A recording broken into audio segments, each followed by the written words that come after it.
97.3 The Fan. Hello and welcome to the Skraby Show for February 7th, 2025. Final show of the week. I gotta say, this week has kicked my butt, everybody. It's been a long one. Got some things I had going on at home that required me to do heavy lifting, which, isn't necessarily my strong suit. And I guess, I'm not going to use this as my daily gripe, but my daily gripe, maybe I'll have to do a countdown one day of like the top 5 injuries you've had because you're old type of countdown. Because earlier this week, I was working out. I did some squats, and I think that was on Tuesday.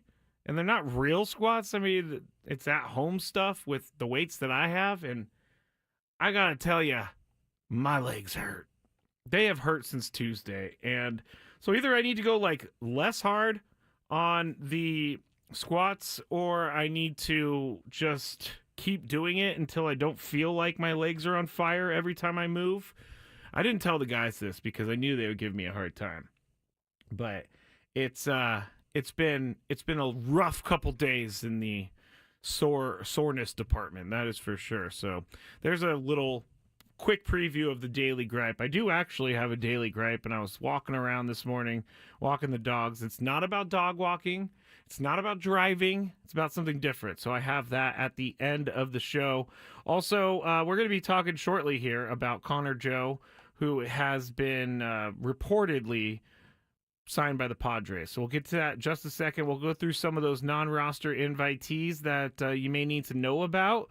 And we'll get into some of the NFL awards as well.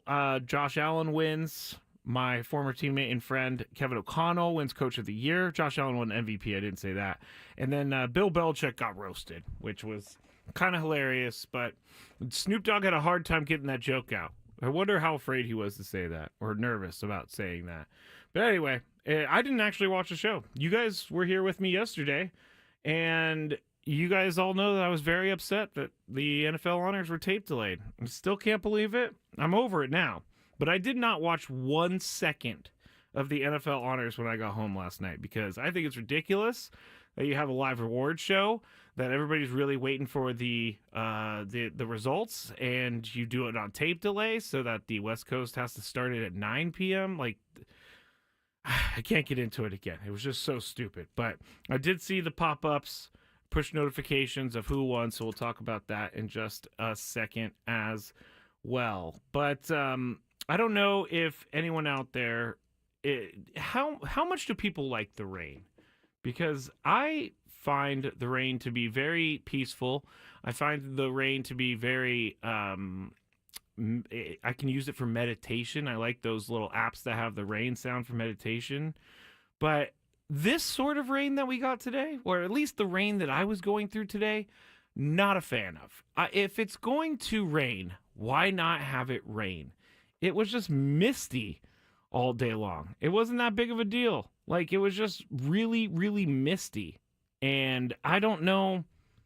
I don't like the mist rain. I like the actual rain. And yes, you have tuned into a sports show, and I am talking about the rain. But I don't like the mist rain. I want it to either pour or nothing at all. Because, Chris said it earlier, and I don't really like when people say this, because we always need the rain, but we do need the rain. It has to. Rod says, the rain is magical, and women love the rain, Skraby. Thank you, Rod. Wink, wink, wink, wink.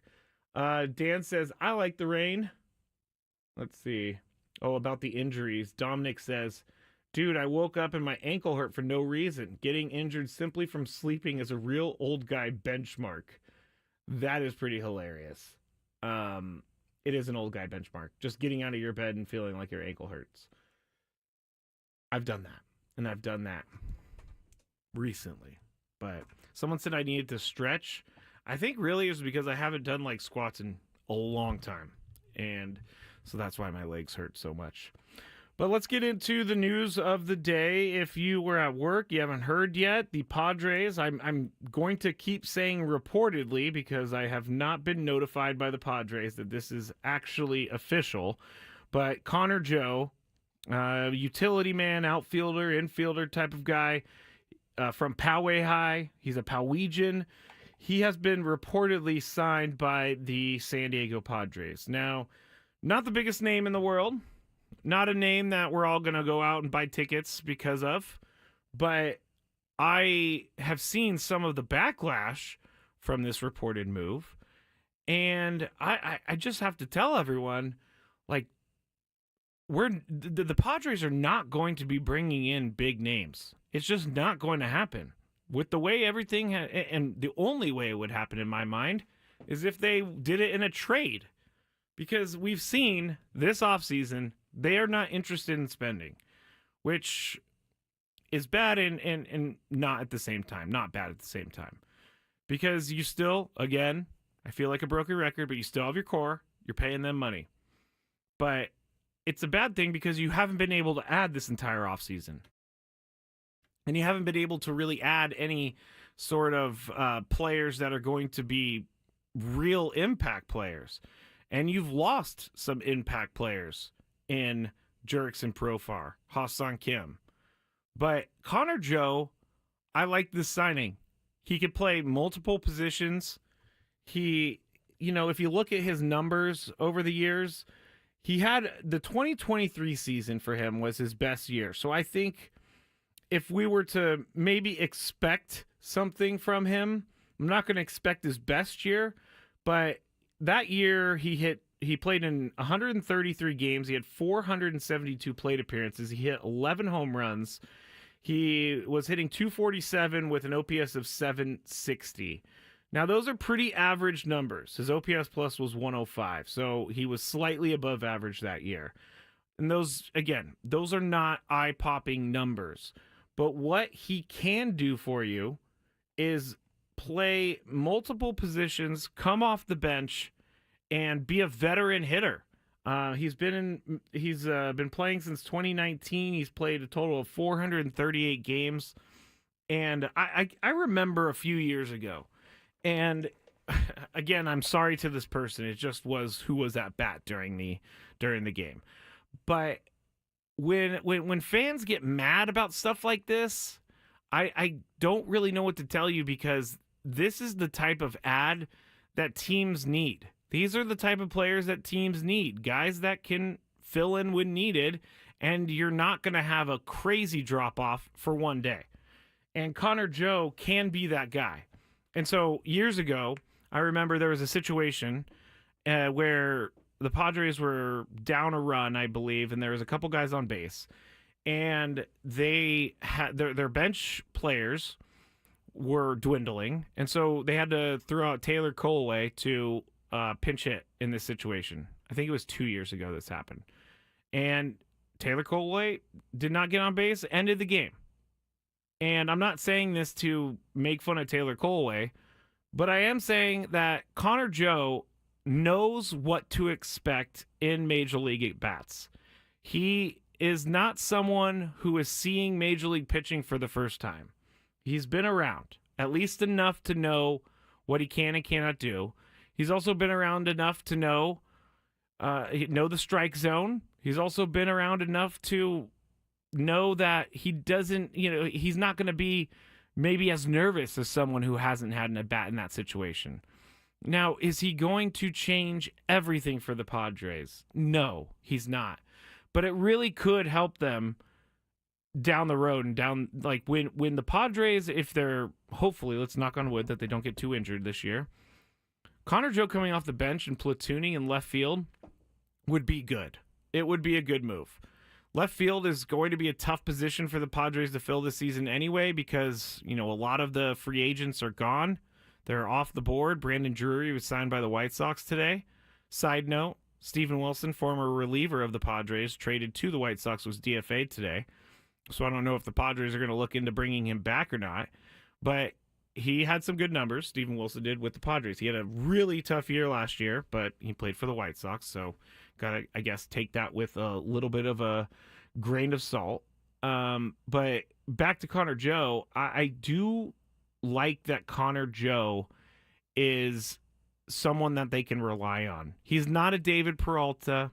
He's not a Donovan Solano. Those guys had great years last year. But if he could do Let's see, his career average. If he could be his career average of hitting 242, OPS of 728, I think the OPS needs to be a little bit higher. He needs to hit for a little bit more power, maybe some more doubles, because he's not really a home run hitter or anything like that. But if he was able to hit 242 and hit maybe, I don't know, 7 to 12 home runs, because I'm assuming he's not going to get a lot of plate appearances, I think that would be a good season for Connor Joe. I don't mind having Connor Joe on this team.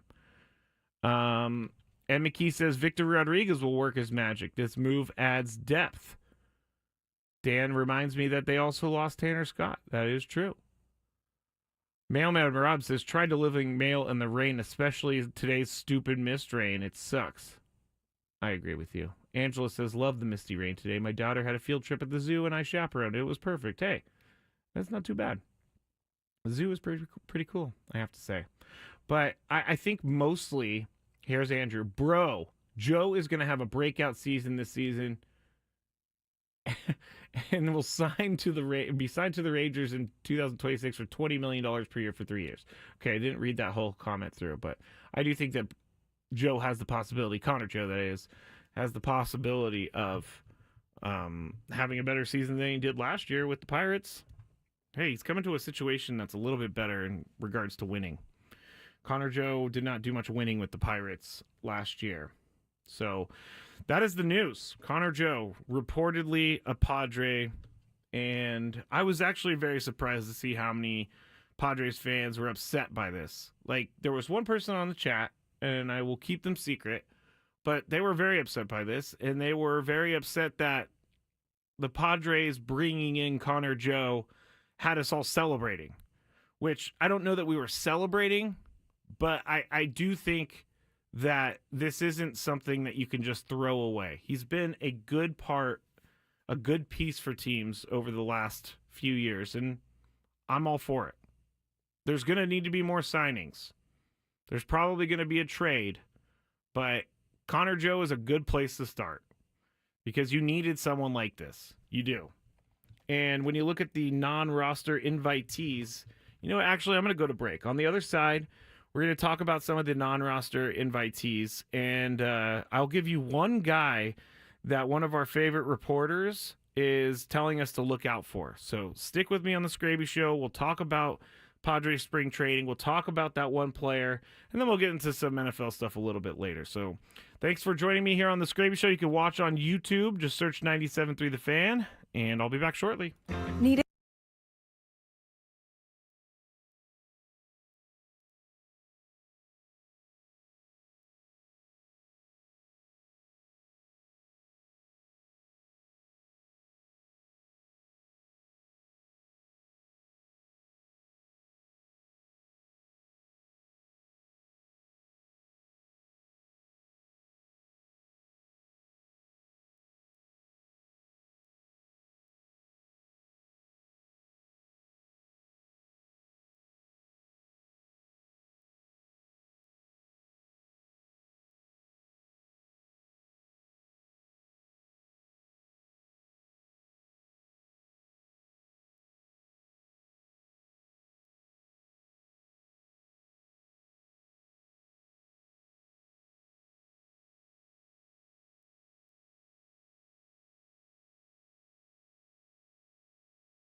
All right, back here, Odyssey Palace. I just had a little bit of a scary moment. I had to run down to my car real quick to make sure, honestly, if my one window was closed. And I just realized it, like, in the break. Did I close my window? I'm also the guy who goes back to check his door if he locked it a million times. So this is not new for me. But I ran downstairs. Yes, my window was closed. I did everything right. But I got into the elevator, and our elevators are kind of strange. And I knew I had a very limited time with my break happening. I had a very limited time to get down and get back up here and ready. Well, there was almost a situation where you were just going to hear music and then commercials because I got stuck in the elevator. This has happened to me twice in the last week. After FanFest, I was going down one of the Padres elevators, the Petco Park elevators, and I was in like kind of an area that no one was around, so I didn't know if the elevator was in service or not. And it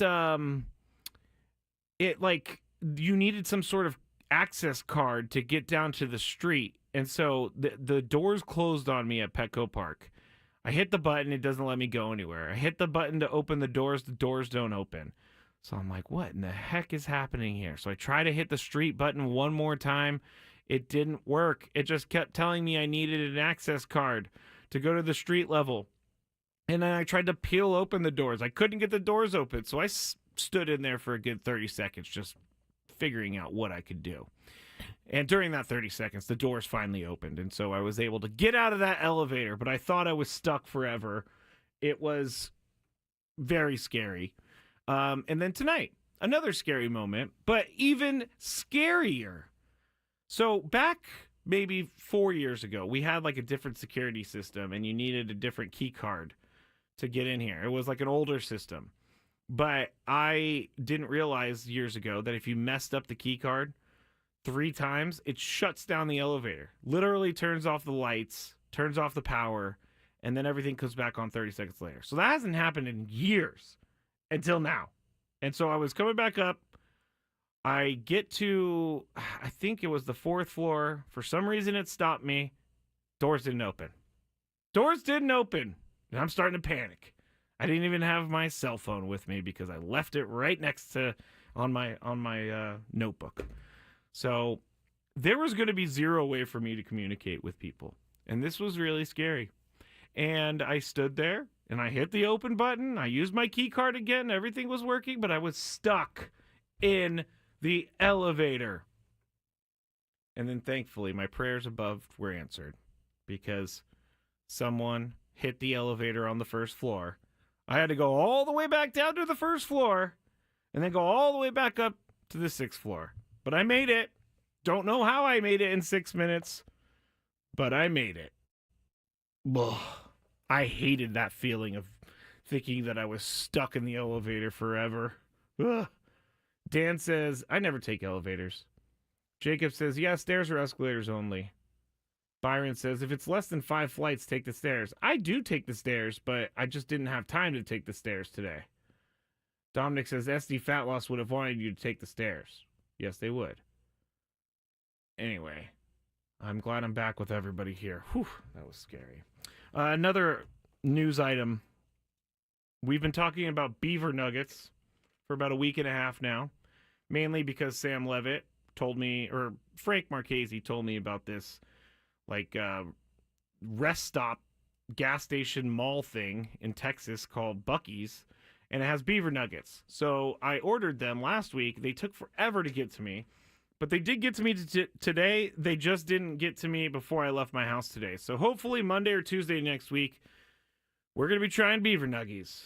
And I'm not going to do it with Sam because Sam's going to be heading out to spring training. So we don't really need to wait for him or anything like that. We're going to do this live on the air. Okay. What was I going to, oh yes, spring, see, getting stuck in the elevator has completely ruined what I was going to do here, but I remember now, and I will move forward with my life, hopefully. But non-roster invitees, for the Padres. There's a bunch of them. I'm not going to name all of them, but I am going to name some of them that I think we should know about. And then I'll tell you that one player that our friend Kyle Glazer told us to kind of look out for. But in the pitching department, you have Luis Patino, former Padre face from back in the day. Logan Gillespie is also a non-roster invitee. Catchers, you have Martin Maldonado, Ethan Salas. Those two guys are going to be non-roster invitees. Infield, you got Mike Brousseau, who, again, Tony is very excited about just because he could be a good depth piece. Leodalis DeVries is going to be a non-roster invitee. And then someone we were familiar with from last year, Mason McCoy, is going to be a non-roster invitee. Now, here are the outfielders, or the one outfielder, I guess, that we should be looking out for. It's Jonathan Perlaza. Kyle Glazer tweeted, "Keep an eye on outfielder Jonathan Perlaza. The former Cubs prospect impressed a lot of scouts playing in Korea last year. Many teams wanted to sign him to a minor league deal and were disappointed they missed out when he signed with the Padres. So keep an eye on Jonathan Perlaza. Maybe that's some sort of left fielder. Maybe he's going to come out of nowhere and be an amazing left fielder. I know that's not likely, and I know that this isn't also going to move any needles, but these players do need to be a part of the Padres system. It has to happen. It has to be a part of the Padres system. And I don't expect most of these guys to make the team outright, but you can make a good argument that Mike Brousseau could make the team outright. You could make an argument. He's really the only one I see. I guess maybe Martin Maldonado, but they also have another catcher. They have Elias Diaz, and they have Camposano and Brett Sullivan, so I'm not sure if he will be invited to the main roster, but I'm thinking Mike Brousseau might be the only one that we see suiting up with the Padres on opening day from this list right here. So, I mean, we're getting real. Things are getting real with this whole baseball 2025 thing. They're getting closer, and we're going to be going to spring training here in about a month and a half. Tony's going to be going to spring training here, I think, next week. So it's all getting very serious, and I am really, really looking forward to talking about actual baseball instead of just fake baseball, which I've been talking about for the last 3 months. Let's see. Padres catchers, relics. Hey, I think Elias Diaz is gonna be okay. He was an all-star. Yeah, no one really has any thoughts about that, which is fine. Because I don't know why you would have thoughts about this. These are just guys that are possibly going to make the roster. We never know. But again, Jonathan Perlaza is going to be a guy who I think, or Kyle Glazer thinks that we should watch out for here in spring training. Now, that's pretty much it on the Padres front. There's also we talked about Steven Wilson being DFA'd, so maybe something there. Connor Joe reportedly signing with the Padres. So that's all that we got on the Padres for now, which is a lot more than we had all week long, the last 2 weeks. So at least there's some sort of movement towards this year that we can see. And again, I keep getting people that tell me that I'm being complacent with mediocre players. And I am not being complacent with mediocre players. These are players that need to be on this team.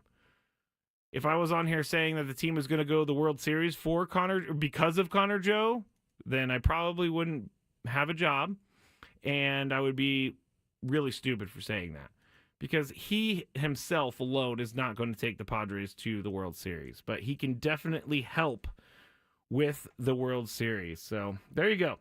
That is your Padres roster update for now. MLB.com, I don't know if people visit the website during the off season, but MLB.com has some really strange they have some really strange articles that they put out, and they do analyses, I guess you could say, for different stats that we never really think about. And so they put one out this morning that's about wind effect. And they went through all the ballparks over the last couple years, and they looked to see which park is the worst for wind. And the Chicago or the Chicago Cubs have a park that is pretty. It's actually, it depends on what time of the year that you're hitting in, but the Cubs have the most balls that are moved by 25 feet or more by wind in all of baseball. So how they explained this was they were showing clips that a ball will go up in Wrigley Field, it will hit the wind, it will go above the stadium a little bit, and then sometimes that ball can move over 25 to 30, maybe even they say 50 feet at certain times. So they are the park with the most movement on the ball due to the wind. With the Red Sox, Fenway is second. Then you have the Mets. They do gain some, but they're the third in regards to like losing feet due to the wind. They're third. And if you're looking for the Padres are second to last in balls being moved by the wind, 25 feet or more, which I guess we all know anyway because there's not much wind here at Petco Park. But they were looking at some of the hits that were most affected by the wind in the last couple years. And in 2023, there was a ball that Patrick Wisdom hit 103.1 miles an hour, and it was a really windy day, and it went all the way up in the air.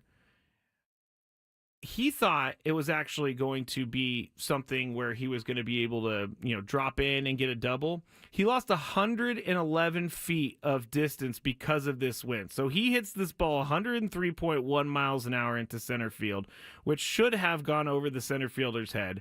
But the wind was so strong that it knocked it down. It robbed him 111 feet. The other biggest non-home runs in 2023, Kike Hernandez, when he played for the Red Sox, he lost 82 feet in a game. So I'm watching the clip right now, and he hits this ball so high towards the Green Monster.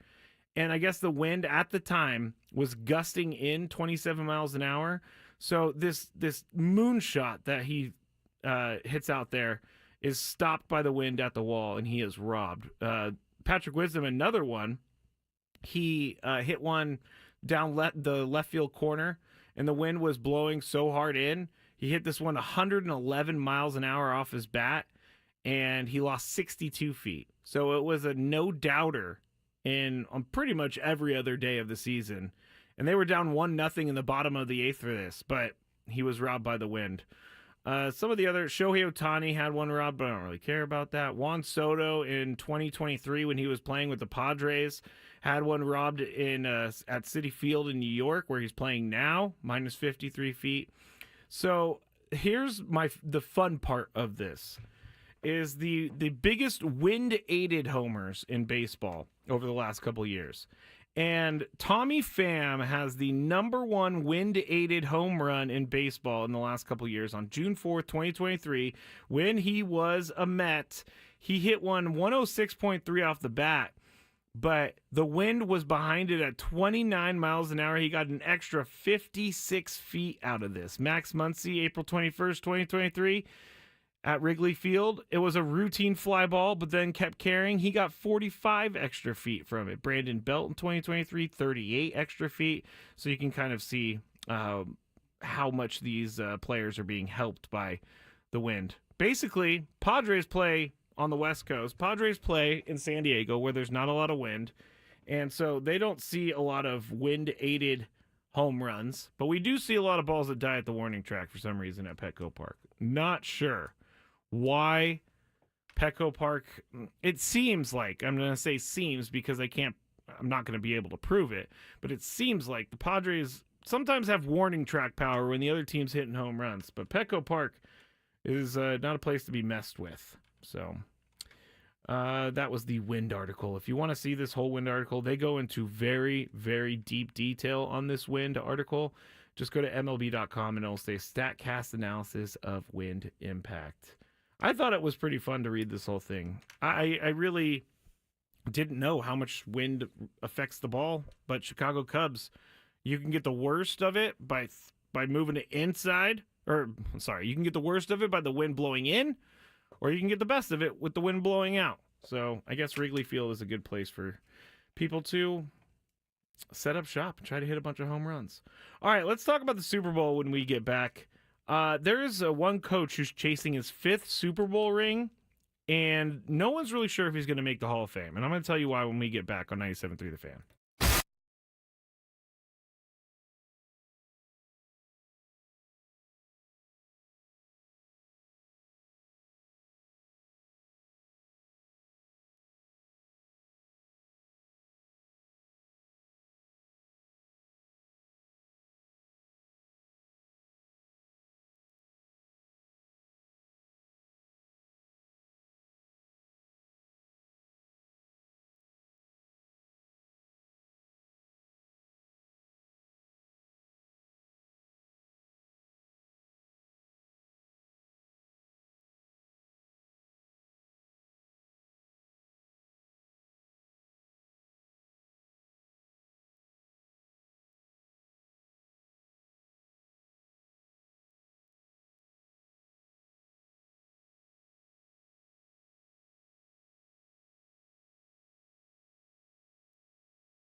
it to the end of the week.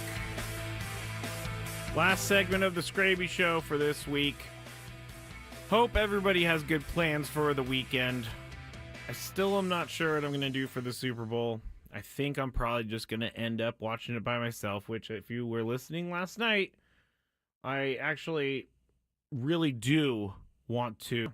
I get like going over to a friend's house and having a party and all that stuff, but then I don't really feel like I'm able to actually watch the game. I'm actually just socializing at that point, and I want to actually watch the game. So hopefully you all have plans out there for your Super Bowl that you actually want to, do. If it's going to someone's house and watching the game and socializing, so be it. If it's sitting in your room by yourself with your dog and your dog's named Lucky, so be it. That's how I'm going to make it okay in my head. That I'm going to be alone on Super Bowl Sunday. I probably will. I'll probably end up going to a friend's house at the last second or something like that. I'm not really looking forward to like, I don't know. I don't feel like the Super Bowl, and I feel like this is happening every single year, and it's getting less and less important to me. And it seems like it's getting less and less important to the media out there, but the whole Radio Row thing, the whole lead up to the Super Bowl, just isn't the same. Maybe when I was a kid it was better. But now, I don't really, even when my team was in it last year, I just wanted the game to happen. I didn't care about anything that led up to it. I don't care about Radio Row. I've been to a couple of Radio Rows, and Radio Rows are fun, but it's also very stressful for people working Radio Rows. I think that the Super Bowl, and they also charge a ton for radio stations to go and broadcast from the Super Bowl. Now, if you're a city or a radio station that has the rights to an NFL team, then obviously the Super Bowl is good, but we don't have that anymore. So it doesn't really need to go there anymore here in San Diego. We could just enjoy the game from afar. I'm fine with that. Trevor says Wildcard Weekend is the pinnacle. Maybe. I don't know about Super Wild Card Weekend was, but they don't do Super Wild Card Weekend anymore. Reckoner says, I have that problem during big UFC fights. We usually play poker at my place, and I always pause our poker game for the final 3 fights because I want to focus. See? You're a serious watcher of your UFC fights.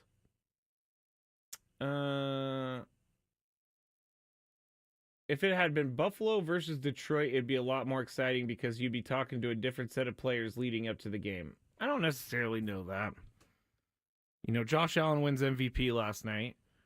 I don't know that he deserved the MVP. And as you heard Zach Gelb here before starting back the segment, he was saying that, yeah, if you look at the stats, Lamar's stats are way better, but he also had Derrick Henry.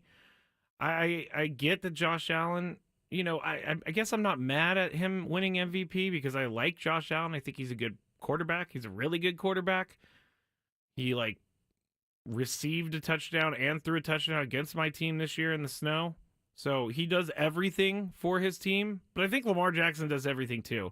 And saying that you have Derrick Henry. Well, James Cook is really good too. The Bills have a really good running back. Just because his name isn't Derrick Henry doesn't mean that, he's any less good than Derrick Henry. Derrick Henry's great. James Cook is really good too.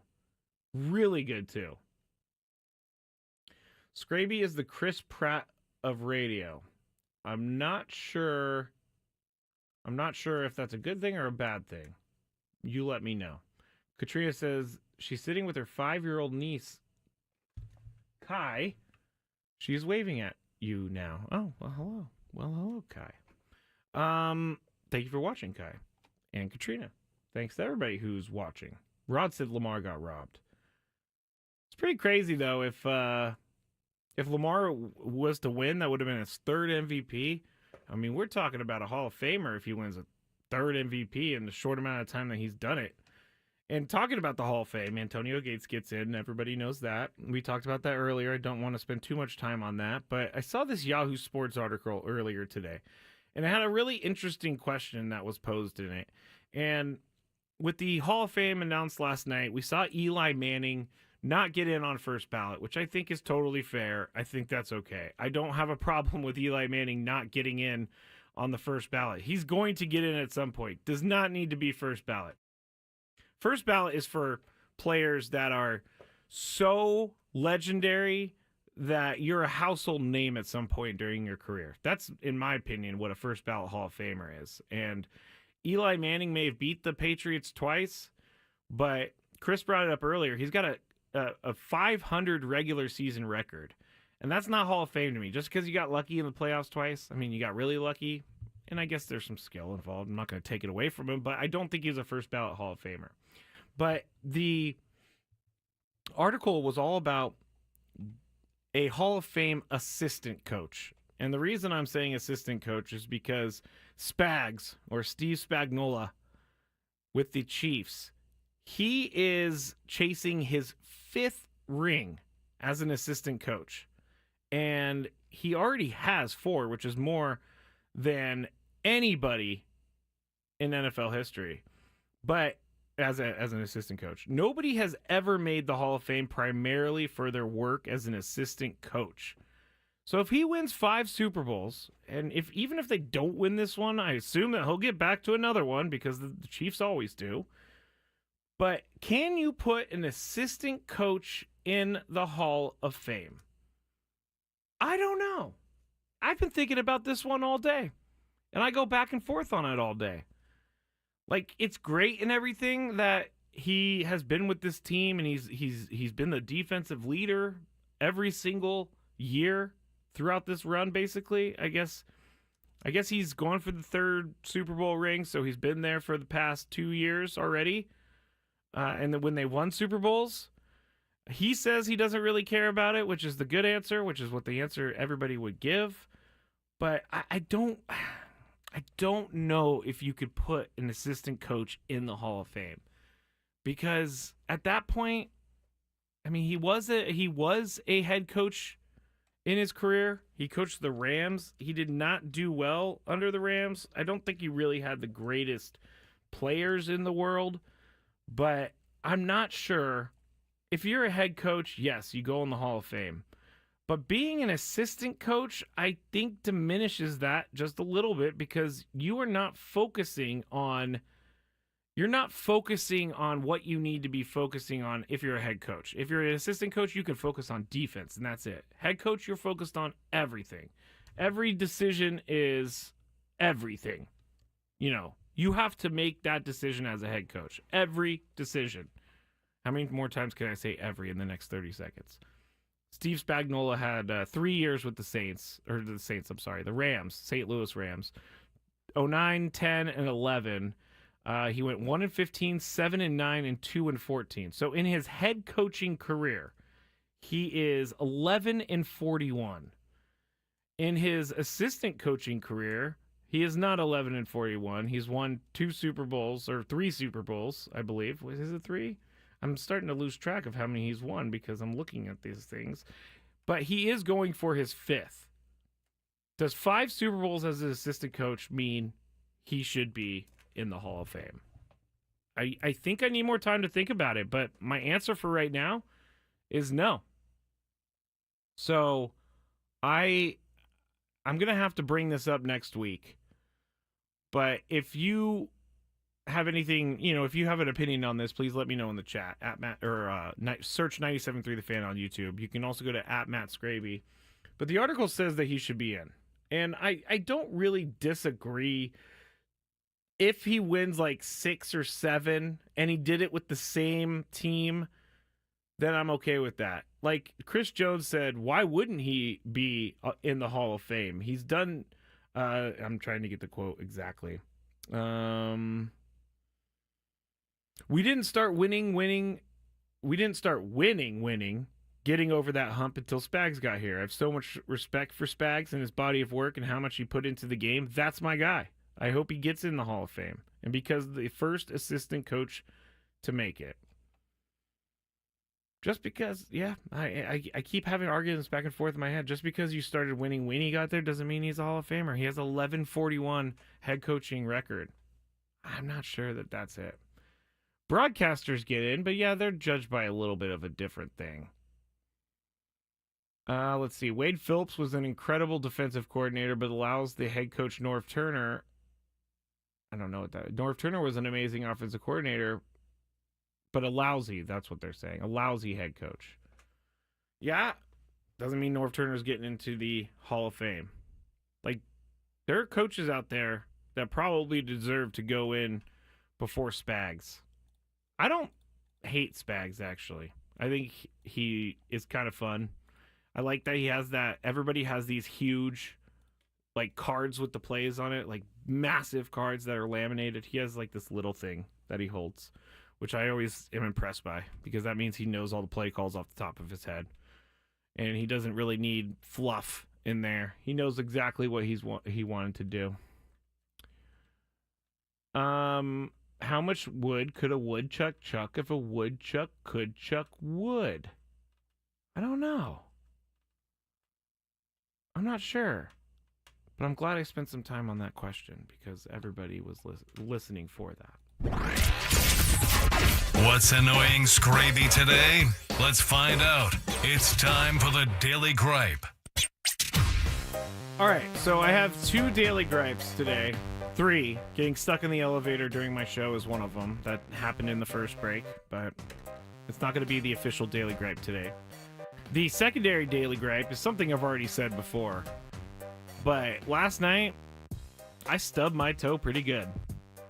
It was one of those 2 where it wasn't like the big toe. It's one of those things where I was like turning a corner in the dark, and I caught my like little pinky toe and almost ripped it off, and it really hurts. And so when I was walking today, my toe is killing me because I almost ripped it off. I almost did. Let's see. So that was I guess Daily Gripe B. Daily Gripe A is this. I don't think I've ever said this before. Daily Gripe A is something I saw on my walk today with the dogs. And it's trash day in the neighborhood, so lots of trash cans out. But here is the Daily Gripe. The furniture that is put on the corner that says free on it, how long do we get with that on the street? Because there's been a cabinet set outside of this one dude's house for almost a week now, if not a week at this point. And it's been sitting in the rain, and it still has the free sign on it. That's my daily gripe. I am, like, angry. This thing is ugly. Everybody knows what I'm talking about. It's one of those beat up pieces of furniture that no one wants to take to the dump. So they put it on the street and they put free on it. If no one takes that in 24 hours, I think it's your responsibility to get that off the street. Because now it's been sitting in the rain. It's just been blocking driveway. Just not cool. Not cool at all. Byron says, good gripe. Call the police. I will call the police. No, I actually won't call the police. But I've been looking at this thing all week. Not sure why it didn't pop in my head to do a daily gripe about it until today, but it did. So that's my daily gripe to finish the week. Furniture put on the corner that says free, that just sits there and sits there and sits there. All right, that's it for me this week. Thank you so much to everybody who joined us this week. We got a little bit of Padres news there at the end. Reportedly, Connor Joe is signing with the Padres, and they released their non-roster invitee list. So all of that is on social media. You can also go watch the YouTube show if you're just catching it and want to see what we talked about a little bit earlier. Just search 97.3 The Fan. You'll find in the live section, you'll find the recorded show of today. So hope everyone enjoys their Super Bowl. Hope everyone is safe. Hope everyone joins me Monday. I think we're going to be trying some beaver nuggies on Monday if I'm able to remember. So maybe that's something we'll do. We'll also obviously talk about the Super Bowl and see if the Padres do anything else. So thanks everybody again for joining us. Talk to you soon. Out for 97.3 The Fan.